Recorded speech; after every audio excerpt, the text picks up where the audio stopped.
우리에게 주시는 하나님의 말씀 이사야서 53장 4절에서 9절까지입니다. 이사야서 53장 4절부터 9절까지 함께 봉독합니다. 그는 실로 우리의 질고를 지고 우리의 슬픔을 당하였거늘 우리는 생각하기를 그는 징벌을 받아 하나님께 맞으며 고난을 당한다 하였노라. 그가 찔림은 우리의 허물 때문이요 그가 상함은 우리의 죄악 때문이라. 그가 징계를 받음으로 우리는 평화를 누리고 그가 채찍에 맞음으로 우리는 나음을 받았도다. 우리는 다 양 같아서 그릇 행하여 각기 제 길로 갔거늘 여호와께서는 우리 모두의 죄악을 그에게 담당시키셨도다. 그가 곤욕을 당하여 괴로울 때에도 그의 입을 열지 아니하였음이며 마치 도수장으로 끌려가는 어린 양과 떡 깎는 자 앞에서 잠잠한 양같이 그의 입을 열지 아니하였도다. 그는 곤욕과 신문을 당하고 끌려갔으나 그 세대 중에 누가 생각하기를 그가 살아있는 자들의 땅에서 끊어짐은 마땅히 형벌받을 내 백성의 허물 때문이라 하였으리요. 그는 강포를 행하지 아니하였고 그의 입에 거짓이 없었으나 그의 무덤이 악인들과 함께 있었으며 그가 죽은 후에 부자와 함께 있었도다. 아멘. 세례 요한이 예수님께서 자기에게 나오신 것을 보고 한 말이 있습니다. 요한복음 1장 29절에 보면 보라 세상 죄를 지고 가는 하나님의 어린 양이로다 하면서 예수님을 향하여서 세상 죄를 지고 가는 하나님의 어린 양이다라고 불렀습니다. 이 말을 이해하기 위해서는요, 구약의 제사에 대해서 우리가 알아야만 합니다. 하나님은 거룩하시기 때문에 우리 죄인된 우리가 하나님께 가까이 갈 수가 없어요. 또 하나님께서는 우리를 사랑하셔서 우리가 하나님 가까이서 하나님 주시는 은혜와 복을 누리며 살기를 원하십니다. 그러기 위해서 해결해야 할 것이 죄 문제잖아요. 우리의 죄 문제만 해결되면 우리가 하나님 가까이서 은혜와 복을 누리며 살 수 있는 것입니다. 구원의 은총도 누리면서 영원한 생명을 누리면서 살 수 있는 것입니다. 그래서 하나님께서는요, 하나님 편에서 죄의 문제를 해결해 주신 거예요. 우리가 우리 죄를 사함받고 하나님께 가까이 나아갈 수 있는 길을 열어주신 것입니다. 그게 바로 속죄 제사입니다. 바로 속죄를 위한 제사를 통해서 우리가 죄 사함 받고 하나님 가까이 갈 수 있는 것이지요. 이스라엘 절기 가운데 가장 엄숙하고 성스러운 절기를 들라면 대속죄일입니다. Day of Atonement라고 하거든요. 유대력으로 7월 11일, 7월이면 유대력으로 새해예요. 그러니까 새해에, 그러니까 유대력으로 새해 10일에, 양력으로 하면 이제 9월에서 10월 이때쯤 되거든요. 이때 히브리어로 욤키푸르라고 하는 대속죄일이 있습니다. 욤은 데이, 날이에요. 그리고 키푸르는 덮다, 죄로부터 면제받다라는 의미를 가집니다. 이 대속죄일 날에는요, 대제사장이 대속의 제사를 드렸습니다. 여러분, 우리 성막 그림을 보시면 알겠지만 이 성막에 보면 성막문을 열고 들어가면 제일 먼저 번제단이 있습니다. 저 번제단에서 바로 이 짐승을 이제 태우는 것이지요. 그리고 성막 그 안에 보면 이제 성소와 지성소는 아니거든요. 그런데 성소와 지성소 안에는 휘장으로 가려져 있습니다. 그래서 휘장 안에 있는 지성소는 아무도 들어갈 수 없어요. 지금 이 옆으로 절단한 모습인데요. 그 앞에 그 안에 보면은 법궤가 있습니다. 지성소 안에는 이 법궤가 하나님의 임재를 상징하는 거예요. 그런데 이 법궤를 덮고 있는 뚜껑, 저 뚜껑 있죠? 두 천사가 이렇게 날개를 맞대고 하고 있는 그게 뚜껑이에요. 그 뚜껑을 속죄소라고 합니다. 그러니까 하나님의 임재를 상징하는 것이 법궤고 그것을 덮고 있는 뚜껑이 속죄소입니다. 그래서 죄인은요, 이 휘장 안에는 하나님의 그 거룩하신 하나님의 임재가 있는 곳이기 때문에 아무도 휘장 안으로 들어갈 수 없어요. 성막까지는, 그러니까 성소까지는, 그 홀리 스페이스, 성소까지는 그 홀리 플레이스라고 하거든요. 제사장들이 날마다 들어가요. 그렇지만 휘장 뒤에 있는 홀리 오브 홀리 플레이스, 지성소 안에는 아무도 들어갈 수 없어요. 그런데 하나님께서 1년에 하루, 바로 대속죄일 날, 데이 오브 어토먼트, 바로 그날 하루, 7월 10일 유대력으로 바로 그날 하루만 오직 대제사장만이 휘장 안으로 들어가 속죄소에서 이 피를 뿌리면서 대속을 위한 제사를 드릴 수 있었던 것입니다. 이날의 대제사장은요, 대제사장도 사람이잖아요. 그렇기 때문에 대제사장도 죄인입니다. 죄인은 하나님 앞에 나갈 수 없다고 그랬잖아요. 그래서 대제사장이 자기의 죄를 속죄하기 위한 제사를 먼저 드렸어요. 그래서 대제사장이요, 지성소에 들어가기 위해서 속죄 제물로 숫송아지를 드렸어요. 그리고 숫양을 번제물로 드렸습니다. 이것은요, 오직 대제사장과 그의 가족들만을 위한 속죄 제사예요. 그러니까 먼저 내가 속죄를 받아야 하나님 앞에 갈 수 있잖아요. 그래서 대제사장은 바로 자기 죄를 위하여서 숫송아지를 잡습니다.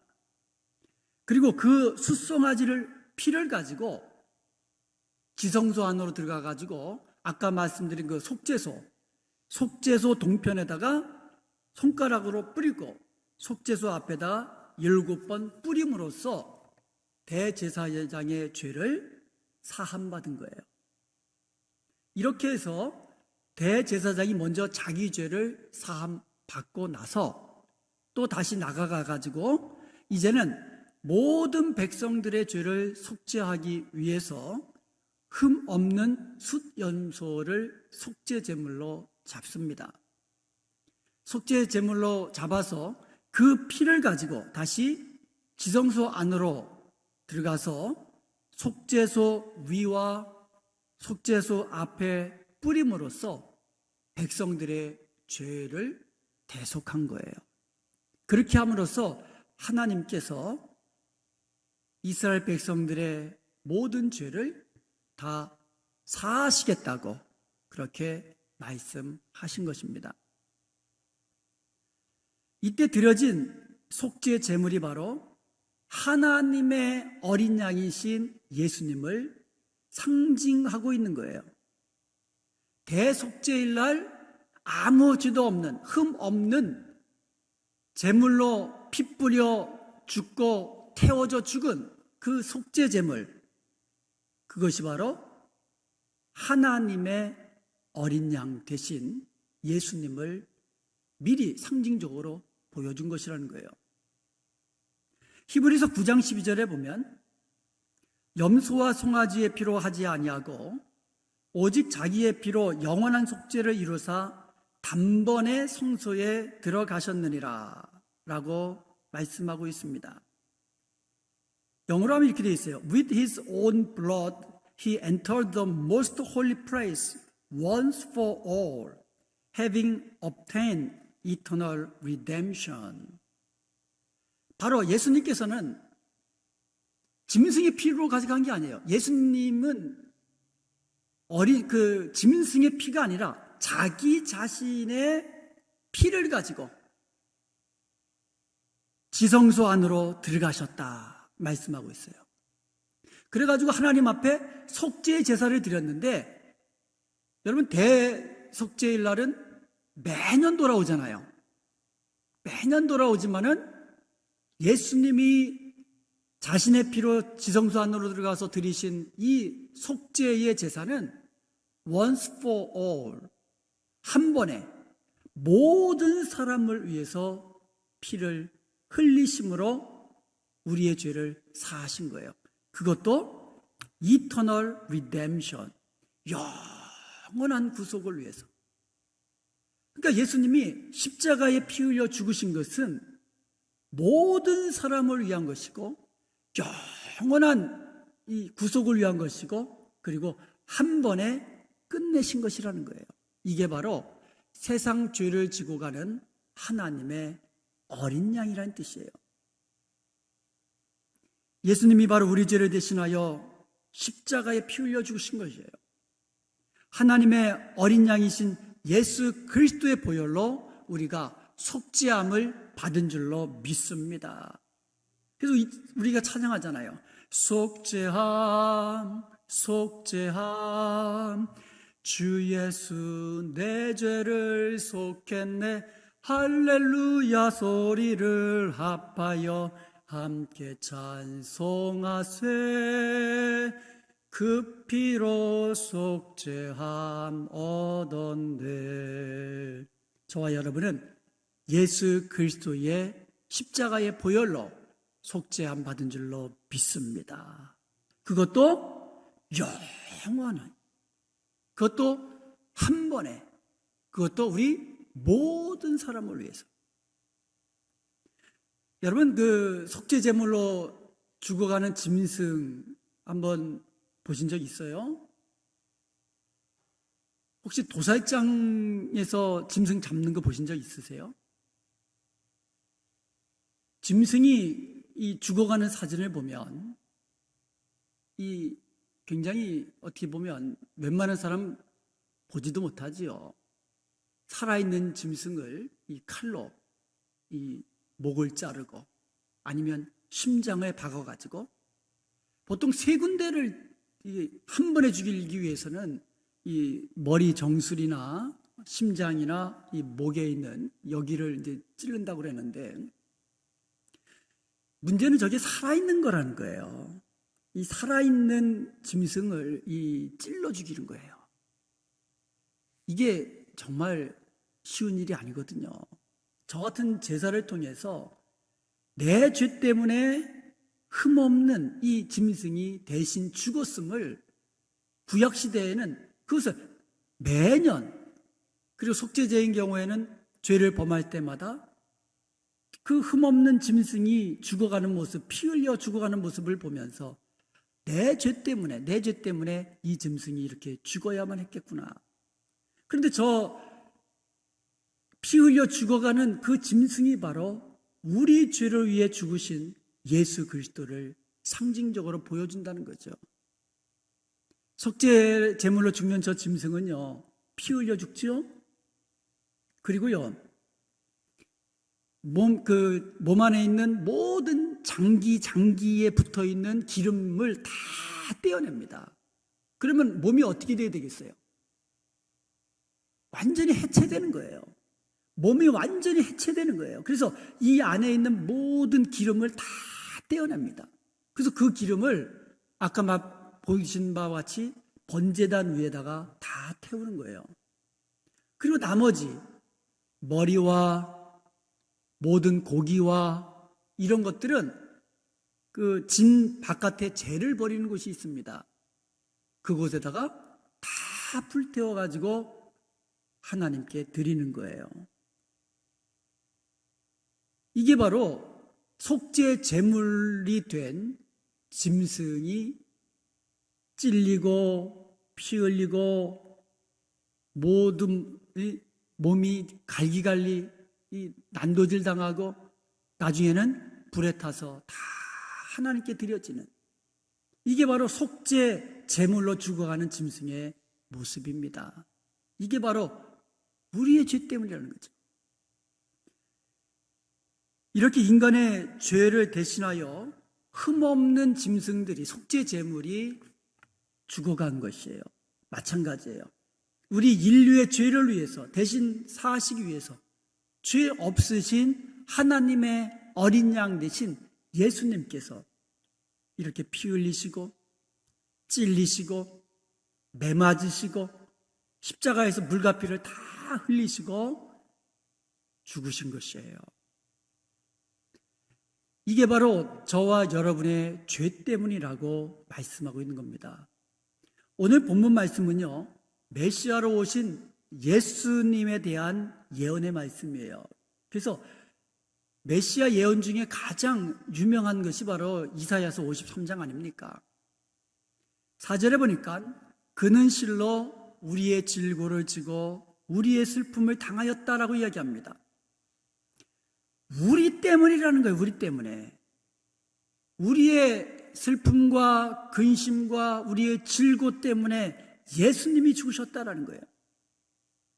5절에 보니까 그가 찔림은 우리의 허물 때문이라고 이야기합니다. 그가 상함은 우리의 죄악 때문이라고 이야기합니다.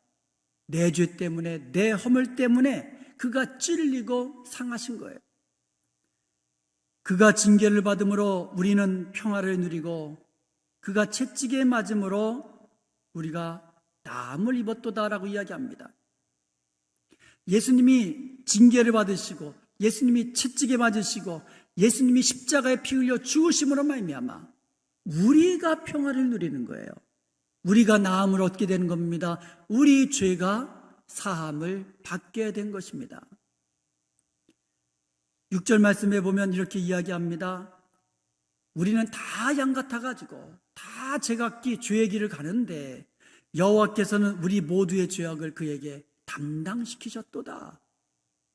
예, 하나님께서 우리 모두의 죄를 다 예수님께 다 짊어지게 하시고 우리가 죽어야 되는 이 죄에 대한 싹을 예수님께서 다 감당하시고 십자가에 피 흘려 죽으셨다라는 거죠. 죽게 하셨다라는 거죠. 바로 우리를 죄악 가운데서 사하시기 위하여. 8절에 이렇게 이야기합니다. 그가 살아있는 자들의 땅에서 끊어짐은 마땅히 형벌받을 내 백성의 허물 때문이라. 이 땅에 오신 주님께서 십자가에 죽으시고 이 세상에서 끊어진 이유는 바로 하나님의 백성이라 하는 그 인간들의 죄 때문이라고 말씀하시는 거예요. 요한일서 2장 2절에는 이렇게 이야기합니다. 그는 우리 죄를 위한 화목제물이니 우리만 위할 뿐 아니라 온 세상의 죄를 위하심이라. 우리 죄만이 아니라 온 세상의 죄를 대신하셔서 예수님은 십자가에 피 흘려 죽으신 것입니다. 내가 내 죄 때문에 내가 죽어야 하는 거예요. 내가 내 죄 때문에 내가 채찍에 맞고, 내가 내 죄 때문에 내가 칼에 찔리고, 내가 내 죄 때문에 십자가에 달려 죽어야만 했던 겁니다. 그런데 우리를 사랑하시는 하나님께서는 독생자를 보내시고 예수님께서 내 죄를 대신하여 채찍에 맞으시고 창에 찔리시고 머리에 가시관 쓰시고 그렇게 십자가에 달려 피 흘려 죽으셨던 것입니다. 예수님이 십자가에 달리셨을 때 여러분 동영상을 보시면 알겠지만 우리가 십자가에 달리게 되면 몸의 체중이 다 밑으로 쏠리잖아요.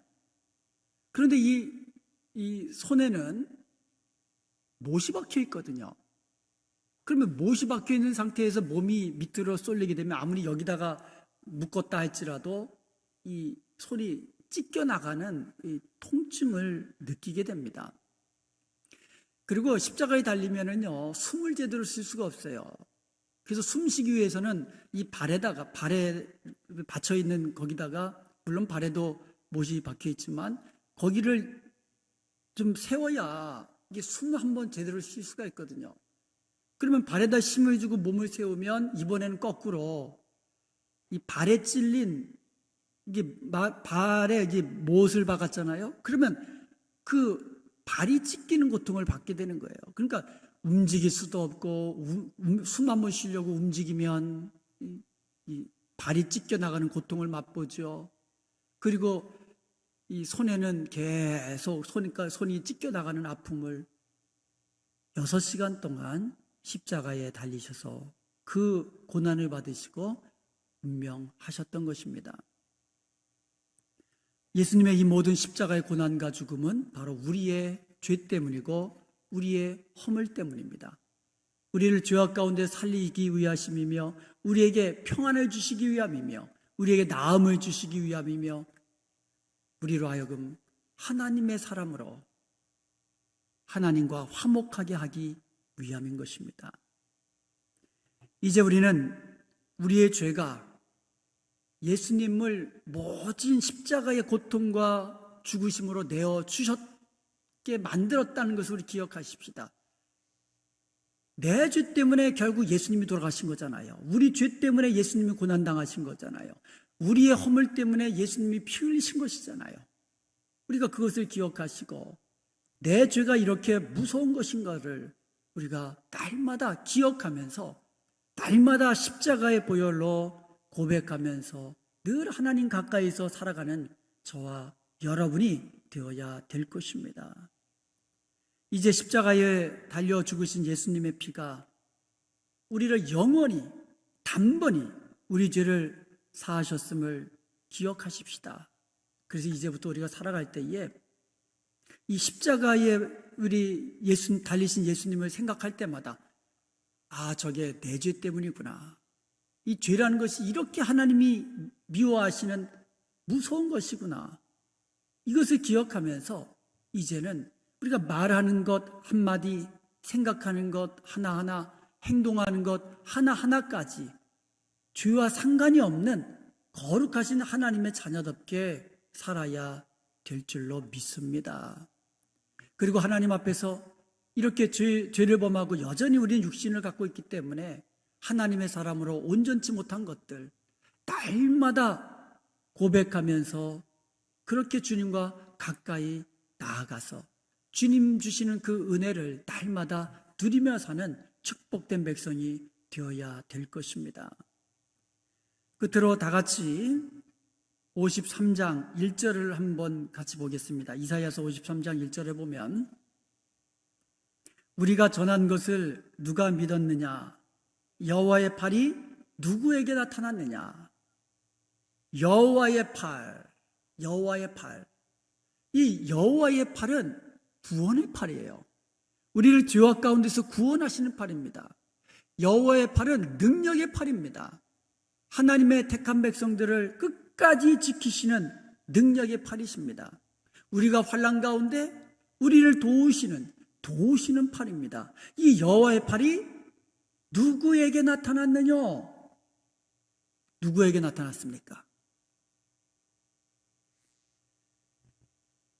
성인 남자만 60만 명이 넘는 광야의 이스라엘 백성들이 먹을 것이 없었잖아요. 그래서 만나를 주셨는데 고기를 먹고 싶다고 또 아우성입니다. 그러니까 하나님께서 고기를 다 주시겠다고 이야기합니다. 성인만 60만 명이면요 못 잡아도 200만이 넘어요. 그렇게 그 200만이 넘는 이스라엘 백성들을 광야에서 어디서 고기를 주워 먹습니까? 그러니까 모세가 불가능하잖아요. 그래서 하나님 앞에 묻습니다. 하나님, 이 수많은 이스라엘 백성들을 어떻게 고기를 먹이시겠습니까? 그때에 민수기 11장 23절에 하나님께서 모세에게 하신 말씀입니다. 여호와의 손이 짧으냐? 이제 내 말이 네게 응하는 여부를 보리라. 여호와의 손이 짧으냐? 여호와의 손이 짧아졌느냐? 여러분, 여호와의 손은 결탄코 짧아지지 않습니다. 영원히 짧아지지 않습니다. 여호와의 팔, 이런 구원의 팔, 능력의 팔, 도우시는 팔이 누구에게 나타났습니까? 우리의 전한 것을 누가 믿었느냐? 우리의 전한 것을 누가 믿었느냐? 여호와의 팔이 누구에게 나타났느냐? 결국 여호와의 팔은 누구에게 나타납니까? 믿는 자에게 나타나는 거예요. 예수님께서 나의 죄를 위하여 십자가에 죽으셨음을 믿는 그 사람들 위에 여호와의 구원의 팔이 나타나게 되는 것이고, 내 죄 때문에 예수님께서 십자가에 고난받으시고 피 흘려 죽으셨음을 믿는 자들에게 능력의 팔, 도우시는 여호와의 팔이 나타나는 겁니다. 그러므로 여러분, 예수님을 믿는 저와 여러분에게 여호와의 팔이 우리를 구원으로 이끌시고, 여호와의 팔이 우리를 승리로 이끌시고, 여호와의 팔이 우리를 예수 그리스도 안에서 참된 평안을 누리며 나음을 잊게 하는 것을 믿으시기 바랍니다. 예수님을 믿는 우리들에게는 여호와의 팔이 나타나는 거예요. 그러므로 우리가 이 땅에 사는 날 동안에 우리는 어떤 것도 무서워하지 말아야 되고, 어떤 것도 두려워하지 말아야 되고, 어떤 것도 염려할 필요가 없는 겁니다. 우리를 구원하시기 위해서 독생하시는 아들 예수 그리스도를 십자가에 내어주신 그 하나님의 사랑이 우리를 붙잡고 계시는데, 우리가 무엇을 두려워하겠습니까? 무엇을 염려하겠습니까? 여호와의 팔이 짧아졌느냐? 여호와의 팔은 결단코 짧아지지 아니하고 영원토록 우리를 붙잡아 주시는 것입니다. 여호와의 팔은 바로 믿는 저와 여러분에게 나타나는 거예요. 그런데 1절에 다시 보면 이렇게 되어 있습니다. 우리의 전한 것을 누가 믿었느냐? 전하는 사람이 있어야 믿는 사람이 있다는 거예요. 우리를 구원하시고 능력으로 도우시는 여호와의 팔은 믿는 자들에게 나타납니다. 누구든지 믿는 자에게는 여호와의 팔, 구원의 팔이 나타나게 되어 있어요. 그런데요, 전하는 자가 있어야 믿는 자가 있는 거예요. 이제 저와 여러분은 예수 그리스도께서 우리 죄를 위해 십자가에 죽으신 것을 믿음으로 구원의 은총, 도우시는 하나님의 은총, 우리에게 나음을 주시고 우리에게 평안을 주시는 하나님의 은총을 누리게 되었습니다. 그렇다면 이제 우리도 그것을 전해야만 합니다. 우리의 전한 것을 누가 믿었느냐? 이 은혜를, 이 구원의 은총을, 십자가의 대속의 은총을 우리만 간직하는 것이 아니라 이제는 전해주는 자가 되어야 합니다. 우리가 전하는 자, 우리가 전하는 예수 그리스도, 우리가 전하는 예수 그리스도의 십자가의 은총, 십자가의 복음을 우리가 전하는 것을 듣는 자마다 성령께서 역사하셔서 구원에 이르게 하실 것을 우리가 믿고 우리는 전할 뿐입니다. 우리는 복음을 전할 뿐이에요. 우리를 위해 십자가에 죽으신 분도 예수님이시잖아요. 예수 그리스도를 이 땅에 내어주신 분 하나님 아버지시잖아요. 우리가 예수님의 이름을 듣고 믿음을 가지고 구원에 이르도록 은혜를 주신 분이 성령님이시잖아요. 그렇다면 우리가 이 은총을 받았으니까 우리는 예수님 말씀, 명령 붙잡고 전하는 자가 되면 되는 거예요. 그러면 하나님께서 역사하여 주셔서 우리와 한 가지로 듣는 자로 하여금 믿음을 주시고 우리와 한 가지로 구원의 은총 누리게 해주실 줄로 믿습니다.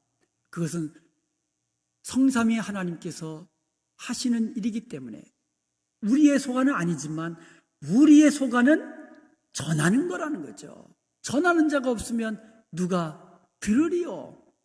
듣지 않았는 사람이 어떻게 믿으리요? 믿지 않았는데 어떻게 구원에 이르겠습니까?